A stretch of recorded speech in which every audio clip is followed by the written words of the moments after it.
Salut tout le monde, j'espère que vous allez bien et aujourd'hui on se retrouve pour le book haul du mois de juin 2023 avec pas mal de livres, pas mal d'arrivées et surtout au niveau numérique. Mais pour ceux et celles qui sont pas très intéressés par les lectures numériques, je chapitrerai encore cette vidéo pour plus de confort et pour que vous puissiez vraiment vous diriger vers les rubriques qui vous intéressent. Et sans plus tarder, on commence.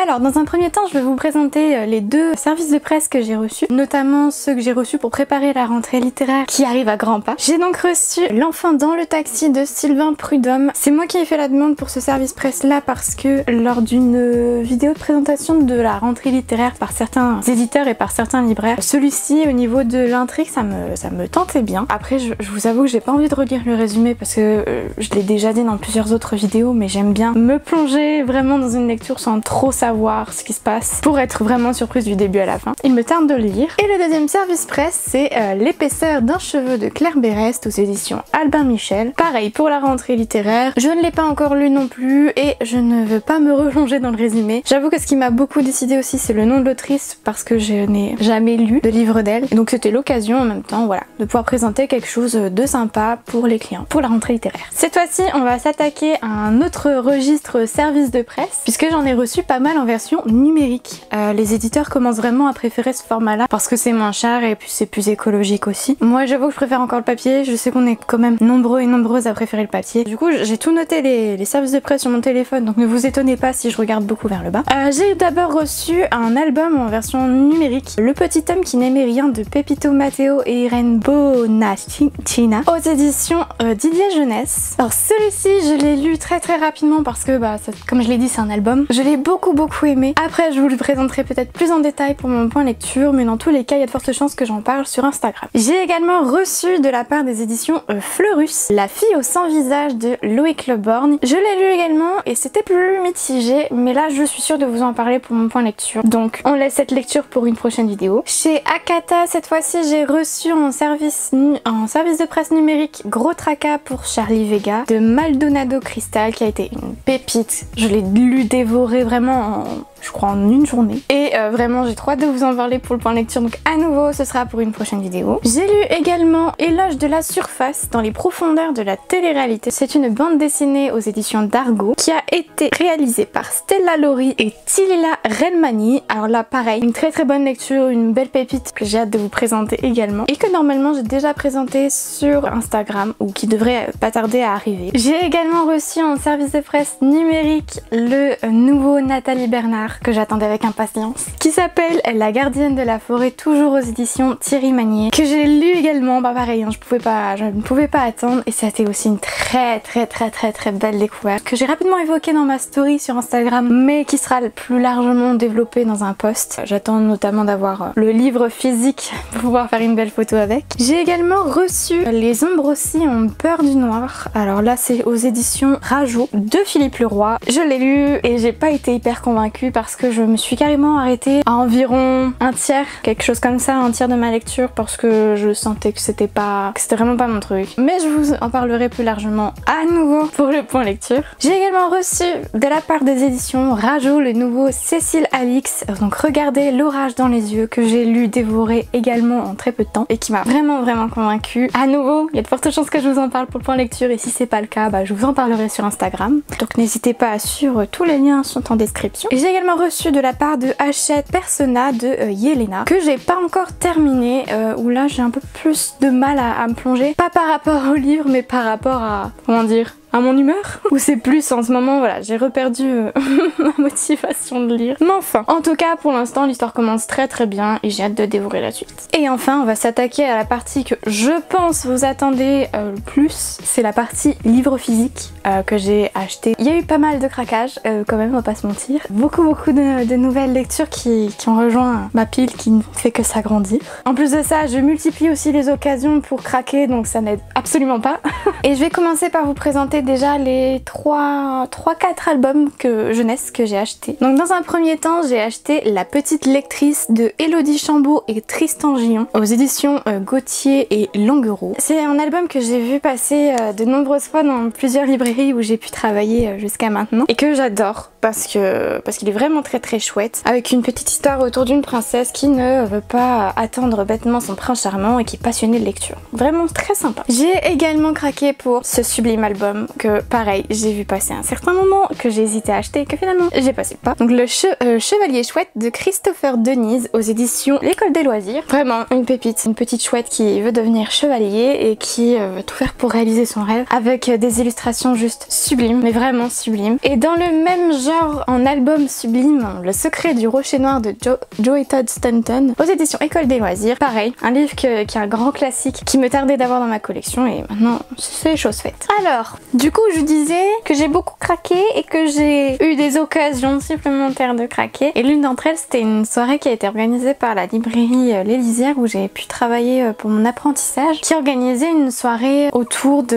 le livre de recommandations pour l'été. Donc je ne suis pas repartie les mains vides. J'ai acheté 2 livres lors de cette soirée. Donc d'abord il y avait bien sûr que Les Poissons ont froid de Fanny Rouette aux éditions L'Iconoclaste. Là c'est parce que je l'ai vu beaucoup tourner sur les réseaux sociaux et j'en ai entendu beaucoup de bien déjà. Et le fait également qu'une de mes anciennes collègues en parle aussi en tant que coup de cœur, et bah, ça m'a plus que décidé à me tourner vers cette lecture. Sachant qu'en plus apparemment c'est drôle, donc c'est pas forcément le genre de lecture que j'ai le plus à la maison. Donc il faut un peu de légèreté dans mes lectures. J'ai également craqué pour l'affaire Agatha Christie de Nina de Gramont aux éditions Le Cherche Midi. Là c'est le côté Agatha Christie, j'avoue qu'il m'a en grande partie décidé. Je l'avais vu passer aussi celui-ci, et c'est un roman qui va proposer de s'intéresser à une période où c'est véridique hein, mais Agatha Christie a disparu. On sait pas du tout ce qu'elle a fait pendant cette période-là et on se propose voilà de nous expliquer un peu ce qui aurait pu se passer et tout le mystère qui entoure cette phase-là. Donc il me tarde également de le lire.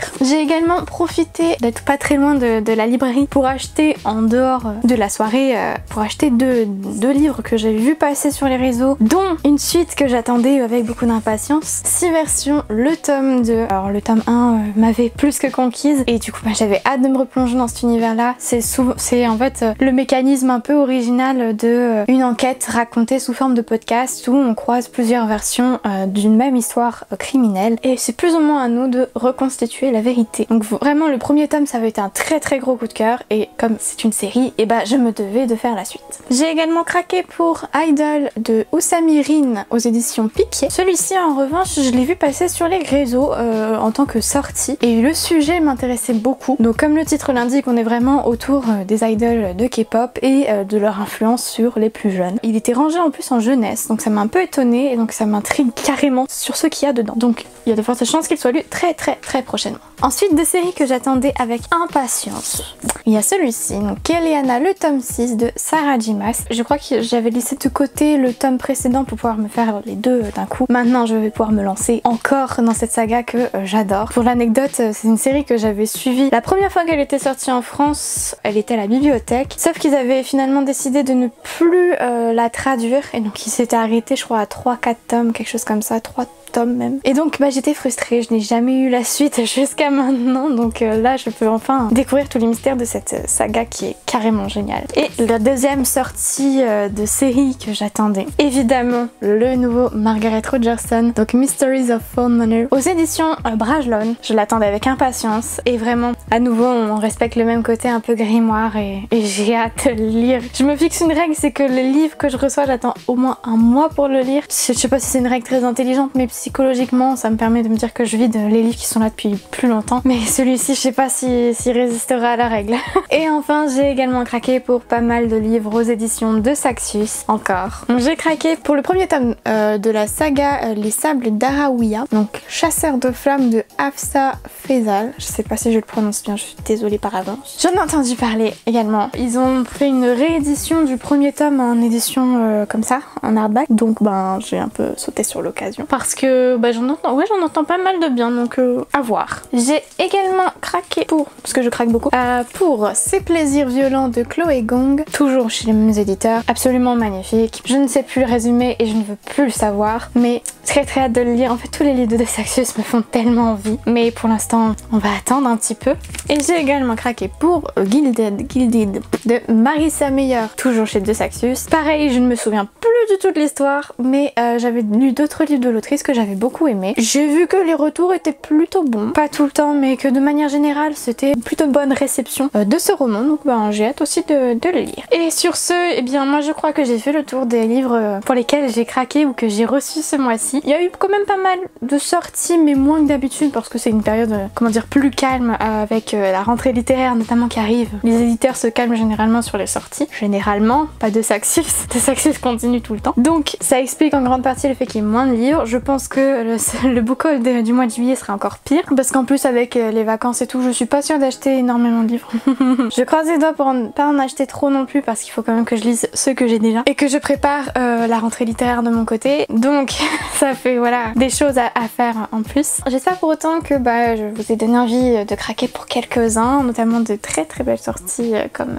le nouveau Margaret. Mais ça s'appelle la propagande. Et puis moi je vous prépare très rapidement le prochain point lecture où il y a pas mal de coups de cœur. Pas énormément de livres, en tout cas là j'ai pas lu énormément mais j'ai eu beaucoup de très belles lectures. Je préfère dans ce sens-là, j'avoue. Et donc j'ai hâte de pouvoir vous parler vraiment de livres que j'ai évoqués là dans ce book haul et qui m'ont énormément plu. Donc moi je vous dis à très bientôt avec beaucoup d'impatience. Et sur ce, salut!